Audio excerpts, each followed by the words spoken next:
मैं अपने छत में कुछ पालक के बीज लगाई थी, कुछ को ग्रो बैग में, प्लास्टिक के ग्रो बैग में और कुछ को प्लास्टिक के कंटेनर में पालक के बीज को लगाई थी लगभग 15 दिनों के अंतराल कर मैं इस पालक के बीज को अलग-अलग जगहों में लगाई थी। इस कारण कुछ दिनों पहले ही मैं पालक की पहली हार्वेस्टिंग कर ली थी ग्रो बैग से और अभी प्लास्टिक के कंटेनर से इसकी पहली हार्वेस्टिंग कर रही हूँ।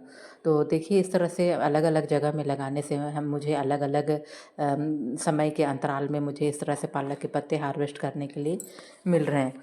कुछ दिनों पहले मैं प्लास्टिक के ग्रो बैग से पहली हार्वेस्टिंग कर ली थी और अभी इसे प्लास्टिक के कंटेनर से इसकी हार्वेस्टिंग मैं कर रही हूँ। तो देखिए इस तरह से पालक के बीज को समय समय के अंतराल में अलग अलग जगहों पे लगाने से अलग अलग समय में इस तरह से मुझे पालक के पत्ते हार्वेस्ट करने के लिए मिल रहे हैं। तो देखिए पालक पालक के पत्तों को ही सिर्फ मैं तोड़ रही हूँ, इसके जड़ से नहीं निकाल रही हूँ। कुछ दिनों के बाद फिर से इस पौधे में फिर से नए पत्ते आ जाएंगे और मुझे तोड़ने के लिए मिल जाएंगे। तो देखिए यहाँ पर कुछ भथुआ के पौधे भी अपने आप ही उगाए हैं। भथुआ के पौधे से उसके पत्ते भी मैं तोड़ ली हूँ और यहाँ पर राई के पौधे मैं लगाई हुई हूँ। राई के पौधे में बहुत बड़े बड़े पत्ते आते हैं और अभी देखिए अच्छी तरह से ये पत्ते बड़े नहीं हुए हैं, फिर भी मैं इसके पत्तों को हार्वेस्ट कर ले रही हूँ। पालक के पत्तों के साथ राई के पत्तों को मिक्स कर बनाने से काफ़ी अच्छा लगता है, टेस्टी लगता है। इस कारण मैं राई के पत्तों को भी इस तरह से तोड़ ले रही हूँ। तो देखिए और भी पालक के पौधे मेरे पास अलग जगह में लगे हुए हैं। तो देखिए यहाँ पर प्लास्टिक के कंटेनर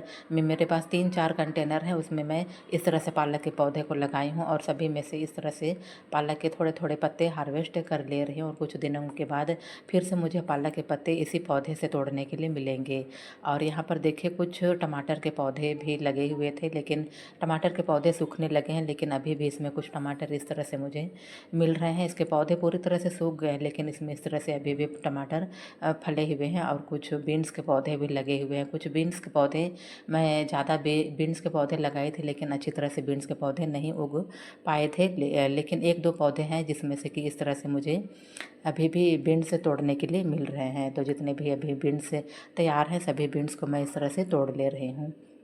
और बीन्स हार्वेस्ट करने के बाद मेरे पास कुछ मिर्च के पौधे भी हैं। मिर्च के पौधे से भी कुछ मिर्च को मैं हार्वेस्ट करूँगी। तो देखिए कुछ बीन्स को भी मैं तोड़ ली हूँ, टमाटर को भी तोड़ ली हूँ और यहाँ पर मिर्च के पौधे से भी थोड़े से मिर्च को ले लेते हैं, क्योंकि अगर मिर्च के पौधे से मिर्च को हार्वेस्ट नहीं करते हैं तो मिर्च तुरंत ही पक कर लाल हो जाता है और पौधे ख़राब भी होने लगते हैं, जिस कारण छोटे छोटे अभी मिर्च फले हुए हैं। फिर भी हरे मिर्च को मैं इस तरह से तोड़ ले रही हूँ और जितने भी तैयार मिर्च हैं सभी को मैं इस तरह से तोड़ ली हूँ। तो देखिए छत में लगे हुए कुछ मिर्च के पौधे से मिर्च हार्वेस्ट कर ली हूँ, बीन्स भी हार्वेस्ट कर ली हूँ, 2-4 टमाटर भी हैं और थोड़े से पालक और थोड़े से राई के साग को मैं